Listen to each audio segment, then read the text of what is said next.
Hello everyone, मैं आपके साथ आज बुक रीडिंग का सेशन जो हमारा है उसको कंटिन्यू करती हूँ। और बुक हमारी चल रही है वाई वी स्लीप और राइटर हैं डॉक्टर मैथ्यू वॉकर। आज मैं आपके साथ डिस्कस करूँगी how your brain generate sleep, कि किस तरीके से हमारा ब्रेन जो है वो जनरेट करता है स्लीप को।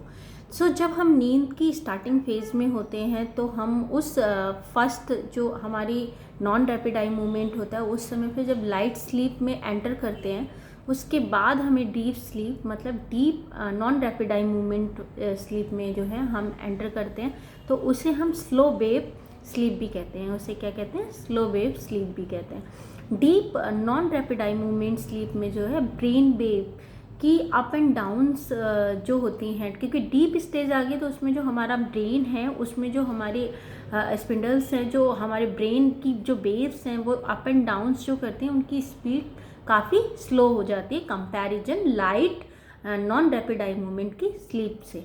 जब हम डीप एनआरईएम स्लीप में होने वाले एक्टिविटी और साउंड को कन्वर्ट करते हैं तो उसके रिदम को हम समझ पाएंगे। जब हम उसके साउंड को कन्वर्ट कर लेंगे डीप एनआरईएम स्लीप में तो हम उसके रिदम को क्या है समझ पाएंगे, और आप साउंड की जो अगली बीट है उसका भी अनुमान लगा पाते हैं। लेकिन जब हम साउंड को सुनेंगे तो एक और बात पता चली कि हर बार स्लो वेव साउंड जो है ऊपर थोड़ा ऊपर एंड थोड़ी देर में न्यू साउंड आ जाती है।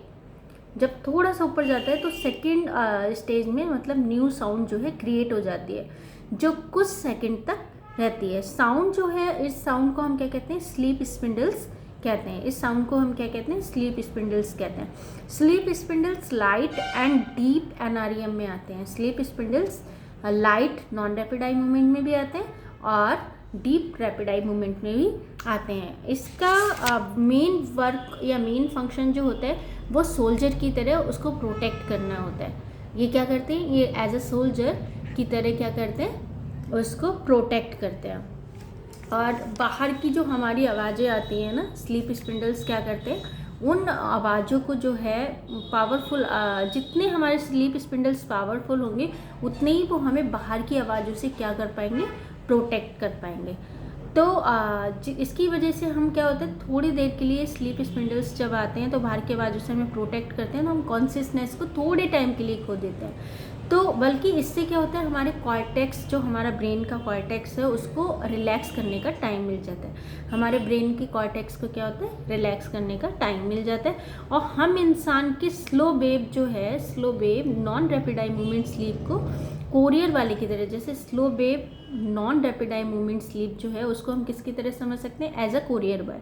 कोरियर वाले का काम क्या होता है? फॉर एग्जाम्पल कि उसको एक प्लेस से दूसरे प्लेस पे क्या होता है? चीज़ों को भेजना, सही एड्रेस पे उस इंफॉर्मेशन को या उस पेपर को, एनवेलप को पहुंचाना, ये कोरियर का काम होता है। तो उस तरीके से स्लो वेव ब्रेन जो है, slow wave non rapid eye movement sleep जो है, उसके पास जो इन्फॉर्मेशंस के पैकेट होते हैं वो इधर से उधर भेजने की पावर उसके पास होती है। Non rapid eye movement sleep क्या है? उनके पास जो इन्फॉर्मेशन के पैकेट्स होते हैं उनको एक प्लेस से दूसरे प्लेस पे सेंड करने की पावर होती है। इस बेनिफिट से इसमें का बेनिफिट होता है कि इस ट्रैवलिंग का, कि ये जो फाइल हमारी ट्रांसफ़र होती है एक तरीके से, तो जब हर रात डीप स्लीप हमारी आती है, deep sleep non rapid eye movement होता है, तो उस समय पे जो ब्रेन वेव होती है वो मेमोरी पैकेट्स को क्या करती हैं? शॉर्ट टर्म मेमोरी पैकेट्स से निकाल के लॉन्ग टर्म मेमोरी पैकेट्स में डाल देती है। ब्रेन वेव क्या होती है?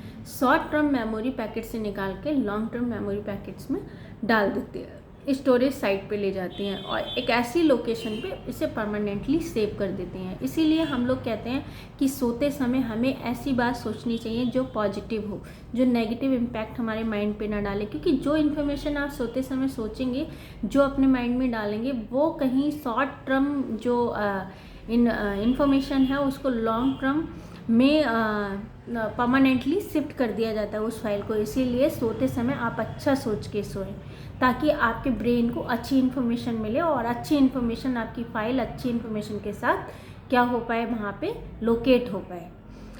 आरईएम स्लीप की जो ब्रेन एक्टिविटी पर और जब हम उठे रहते हैं तो दोनों ऑलमोस्ट में कोई फ़र्क नहीं होता। ऑलमोस्ट दोनों एक्टिविटी में कोई फ़र्क नहीं होता। जब हम सोए रहें या उठे रहें तो रैपिड आई मूवमेंट जो स्लीप होती है उसका कोई फ़र्क नहीं होता, क्योंकि स्टडीज़ से ये पता लगाया गया है, ये प्रूव हो चुका है कि रैपिड आई मूवमेंट जो होता है एक टाइम पर जब रैपिड आई मूवमेंट की स्लीप होती है ना, हम ले रहे होते हैं, तो उस टाइम पे जो हमारा ब्रेन होता है वो 30% एक्टिव होता है। क्या होता है? 30% एक्टिव होता है, और जो कि जागने के टाइम पे इतना ज़्यादा एक्टिव हमारा ब्रेन नहीं होता। तो REM स्लीप क्या है? हमारे ब्रेन को 30% एक्टिव रखते हैं। तो रैपिड आई मूवमेंट स्लीप का जो सेकंड फेज़ है वो भी हमारे लिए उतने ही इम्पॉर्टेंट होता है जितना REM स्लीप का first phase. Next second phase में क्या होता है? हमारा ब्रेन 30% एक्टिव हो जाता है। तो रैपिड आई मूवमेंट स्लीप को हम दूसरा नाम क्या देते हैं? Paradoxical sleep. Rapid eye movement का दूसरा नाम क्या है? पैराडॉक्सिकल स्लीप भी कहते हैं। इससे हम क्या होता है? हमारा माइंड एक्टिव एंड अवेक रहता है। हमारा माइंड क्या है? एक्टिव एंड अवेक रहता है, लेकिन हमारी बॉडी सोती रहती है, लेकिन हमारा माइंड एक्टिव एंड अवेक रहता है। So thank you everyone. आपको इन्फॉर्मेशन कैसी लगी और ये किस तरीके से हम स्लीप को जनरेट कर रहे हैं अपने ब्रेन में, ये बहुत इंटरेस्टिंग टॉपिक है। इस वीडियो को आप 2 से 3 बार जब देखेंगे तो आपको ये चीज़ जो है अच्छे से समझ में आएगी। नॉन रैपिड आई मूवमेंट किस तरीके से स्लीप, लाइट स्लीप की स्टेज एंड डीप स्लीप की स्टेज। सो आप इस वीडियो को 2 से 3 बार रिपीट करके ज़रूर देखिए, ताकि आपको ये इन्फॉर्मेशन जो है अच्छे से समझ में आ जाए। Thank you everyone. और अगर वीडियो आपको पसंद आता है तो शेयर करा करिए, ताकि और लोगों को भी इससे वैल्यू मिल पाए, और लोग भी इस चीज़ को मतलब जो चीज़ें बेसिक हैं हमारी स्लीप से रिलेटेड उनके बारे में जान पाए। So thank you everyone. Have a nice day, have a good day. कल हम इसी टाइम पे आपके साथ वीडियो को शेयर करेंगे। Thank you.